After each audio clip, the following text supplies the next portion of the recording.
సరే, ఈరోజు మనం ఒక చాలా ఆసక్తికరమైన కేసును చూద్దాం. సికింద్రాబాద్ కంటోన్మెంట్ కథ ఇది. ఇది కేవలం గెలుపోటముల గురించి కాదు.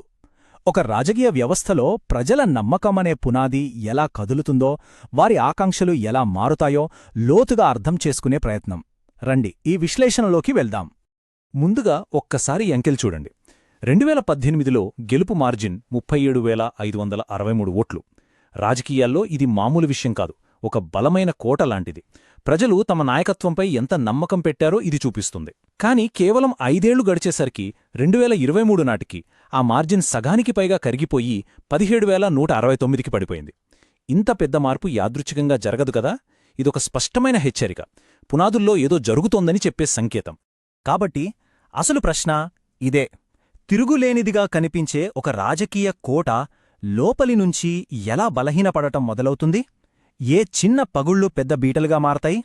ఈ విశ్లేషణ ద్వారా మనం ఈ ప్రశ్నకు సమాధానం వెతుకుతాం. ఇది కేవలం ఒక నియోజకవర్గం కథ కాదు, ఇదొక ముఖ్యమైన పాఠం. ఆ మార్పును అర్థం చేసుకోవాలంటే మనం ఆఫీసుల్లో కూర్చుంటే సరిపోదు, మనం క్షేత్రస్థాయిలోకి వెళ్ళాలి, ఆ నేల గొంతు వినాలి, అక్కడి ప్రజల జీవితాల్లోని నిజమైన పరిస్థితులు, వాళ్ల రోజువారీ సంఘర్షణలు అర్థం చేసుకోవాలి. అప్పుడే ఈ అంకెల వెనుకున్న అసలు కథ మనకు తెలుస్తుంది. ఇదిగోండి, ఇదే సికింద్రాబాద్ కంటోన్మెంట్. ఇది ఒక పట్టణ ప్రాంతమైన దీనికో ప్రత్యేక గుర్తింపుంది. ఇది షెడ్యూల్డ్ కులాల కోసం, ఎస్సీ కోసం రిజర్వ్ చేయబడిన నియోజకవర్గం. ఈ ఒక్క మాట, అంటే రిజర్వ్డ్ నియోజకవర్గం అన్నదే ఇక్కడి రాజకీయ, సామాజిక సమీకరణాలను పూర్తిగా శాసిస్తుంది. ఈ నియోజకవర్గంలో దాదాపు 2,31,000 మంది ఓటర్లు ఉన్నారు. అంటే ప్రతి ఒక్కరి అభిప్రాయం, ప్రతి ఒక్కరి ఓటు ఇక్కడ చాలా విలువైంది.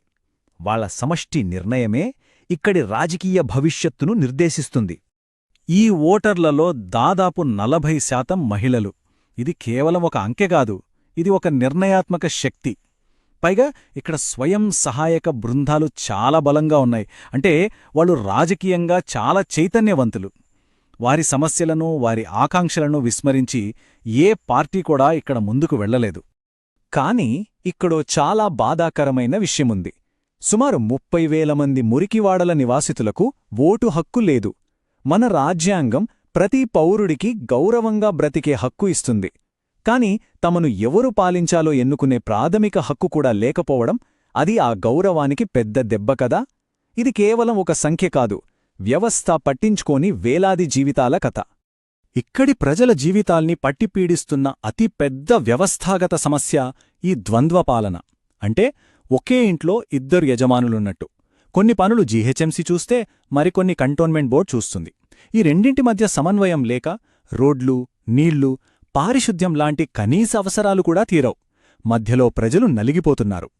సరే, ఇప్పుడు క్షేత్రస్థాయి నుంచి నేరుగా అంకెల దగ్గరికి వెళ్దాం. ఎందుకంటే కొన్నిసార్లు అంకెలు మనకు స్పష్టమైన కథను చెబుతాయి. అంకెలు అబద్ధం చెప్పవు. చూడండి, 2018లో అధికార బీఆర్ఎస్ పార్టీ గెలుపు మార్జిన్ 32%కి పైగా ఉంది. అది గొప్ప విజయమే. కానీ 5 ఏళ్లలో అది 14% కన్నా తక్కువకి పడిపోయింది. గెలిచినా కూడా అది ఒక హెచ్చరికతో కూడిన గెలుపు. ఓటర్లు ఏదో చెప్పారనుకుంటున్నారని ఇది స్పష్టం చేస్తోంది. ఇక్కడ చూడండి, ఓట్ల బదిలీ ఎంత నాటకీయంగా జరిగిందో. బీఆర్ఎస్ ఓట్లు దాదాపు 9% తగ్గాయి. మరి ఆ ఓట్లెక్కడికి వెళ్లాయి? నేరుగా ప్రధాన ప్రతిపక్షమైన బీజేపీ ఖాతాలోకి. ఏకంగా 20% పెరిగాయి. అంటే ఇది కేవలం ప్రభుత్వ వ్యతిరేక ఓటు మాత్రమే కాదు, ఒక స్పష్టమైన ప్రత్యామ్నాయం వైపు జరిగిన ఓటింగ్ అని అర్థమవుతోంది. 2023లో మొదలైన ఈ ట్రెండ్ ఒక గాలివాన కాదు, ఒక సునామీ అని 2024 ఉప ఎన్నిక నిరూపించింది. ఏకంగా బీఆర్ఎస్ ఈ సీటునే కోల్పోయింది. అంటే సమస్య చాలా లోతుగా పాతుకుపోయిందని, ఇది కేవలం తాత్కాలిక అసంతృప్తి కాదని స్పష్టమైపోయింది. అసలు ఈ ఓట్ల మార్పు వెనుక ఉన్న కథేంటి? ఒకవైపు ఏళ్లతరబడి ఉన్న వారసత్వం, మరోవైపు ప్రజలు అనుభవిస్తున్న కఠిన వాస్తవాల మధ్య జరిగిన సంఘర్షణ ఇది. దాని గురించిప్పుడు చూద్దాం. కాగితంపై చూస్తే అధికార పార్టీ అభ్యర్థికి అన్ని ప్లస్ పాయింట్లే.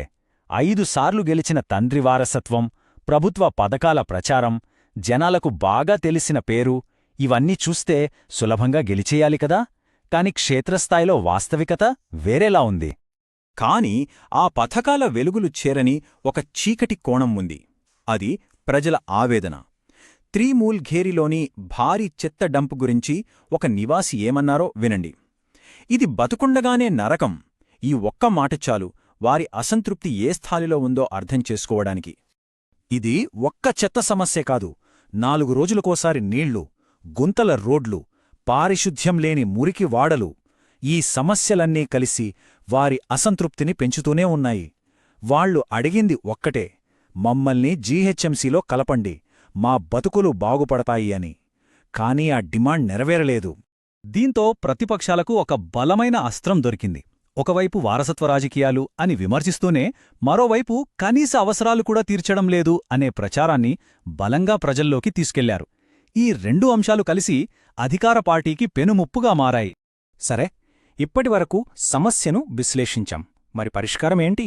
కోల్పోయిన నమ్మకాన్ని ఎలా తిరిగి సంపాదించాలి? దానికి ఒక స్పష్టమైన బ్లూప్రింట్ కావాలి. ఇదిగో ఈ 3 సూత్రాల ప్రణాళిక. 1 నీళ్లు, 2 రోడ్లు డ్రైనేజీ, 3 మురికివాడల అభివృద్ధి. ప్రజలు దేని గురించైతే ఎక్కువగా బాధపడుతున్నారో వాటికే మొదటి ప్రాధాన్యత ఇవ్వాలి. మాటలు కాదు, చేతులు చూపించాలి. ఈ పనులు చేయడంతో పాటు యువత, మహిళలు, మురికివాడల ప్రజలతో మళ్లీ కనెక్ట్ అవ్వాలి. అయితే వాళ్లతో మాట్లాడేటప్పుడు ఒక విషయం గుర్తుంచుకోవాలి. భారతదేశపు డేటా పరిరక్షణ చట్టాల ప్రకారం ప్రతి ఒక్కరి వ్యక్తిగత సమాచారం చాలా విలువైనది. వారి అనుమతి, వారి నమ్మకం లేకుండా మనం ముందుకెళ్లలేం. నమ్మకాన్ని తిరిగి సంపాదించడంలో పారదర్శకత మొదటి మెట్టు. ఇప్పుడు ఈ మొత్తం విశ్లేషణలో అత్యంత కఠినమైన కాని అత్యంత ముఖ్యమైన సిఫార్సుకు వస్తున్నాం. కొన్నిసార్లు డేటా మనకు కఠినమైన నిజాలను చెబుతుంది. వాటిని ఎదుర్కోవటానికి ధైర్యం కావాలి.